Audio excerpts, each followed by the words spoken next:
resounding yes. And now I can reflect on the meaning of Diwali and the victory of light over darkness with my family, my brothers and sisters in service, and remind myself that freedom is the light that we seek. Freedom to be our authentic selves. Freedom from scrutiny. Freedom from harm. And freedom to put our best selves forward each and every day. Yes, today is extra special, and one that I would have never dreamed of, not in a million years. Because today, Diwali isn't just a Pentagon event or a Pentagon Diwali. For the first time, it's truly a Department of Defense Diwali, because commanders from all over our nation have sent their soldiers, sailors, airmen, and Marines to be here to light the diya with us. Some of them connected with me as far away as Okinawa, where Mr. Buj Gidwani and a small group started the very first Hindu gatherings in DOD many years ago. Never in my wildest dreams back then, back at the Air Force Academy Chapel, would have thought that a day like this would be possible. We're even live streaming around the world. These things make our president so very proud of the work going on here at the Pentagon.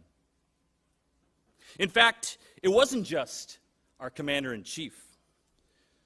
It was Lieutenant Colonel Select Raj Agarwal's commander, Major General Cotton, that sent both he and his lovely wife Wendy from Colorado. Marine Corporal Mahavir Kallarai's commander sent him all the way from California, where he serves in helicopter maintenance and just returned from a deployment. And Captain Kohler, skipper of the carrier USS Eisenhower, sent AO3 Gina Carr and her family here to be with us today.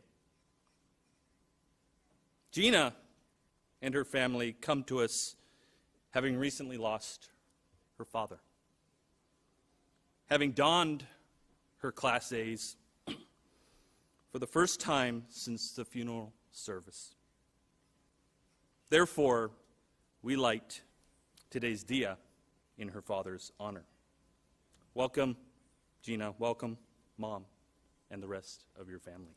Please stand.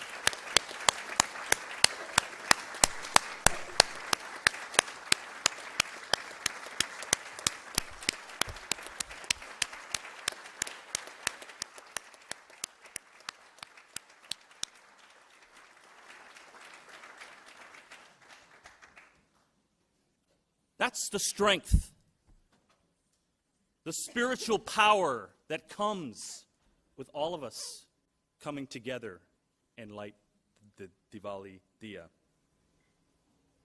And it's times like these that remind me that the forces of darkness are almost always seem unyielding as we read the headlines from day to day. And we often fall prey to the debates on the never-ending barrage of isms that are thrown at us on a daily basis. But there's only one ism that's truly part of the American mosaic. Only one that makes us American. Only one ism that binds our communities together. And that's our sense of optimism. In the end, we must remember that it's the small things that often turn the tide. And communities that share with one another learn to care for one another.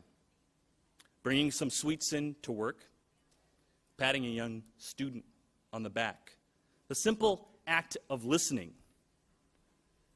making your daughter get up at 9 a.m. so that she can come to the Pentagon and do a great job with her dance. Even when it seems like the divisions between us are too great, that American sense of optimism that is in each and every one of us ought to take over. And just the act of lighting the diya with so many of our young service members fills me with so much hope and optimism for our nation. You truly are our nation's best, and I'm honored to be with you on this Diwali. You know, in times of war, what is often unheard of and often unsung is the fact that the fiber of American liberty is woven into the diverse communities represented in our armed forces. You see, America's next generation, next greatest generation, fills me with pride, hope, and a sense of optimism. For it is in their capacity to bridge cultural gaps that will eventually empower our nation to pass through our challenges, accelerate progress, and build more resilient communities across America.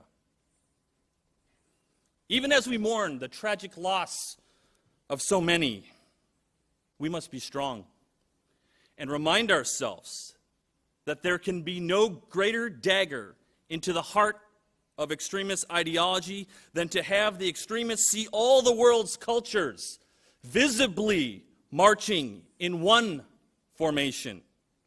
Black, white, brown, turbans, LGBT, men, women, yarmulkes, tribal tattoos, and the like, all standing in the ranks together, united against intolerance and hate.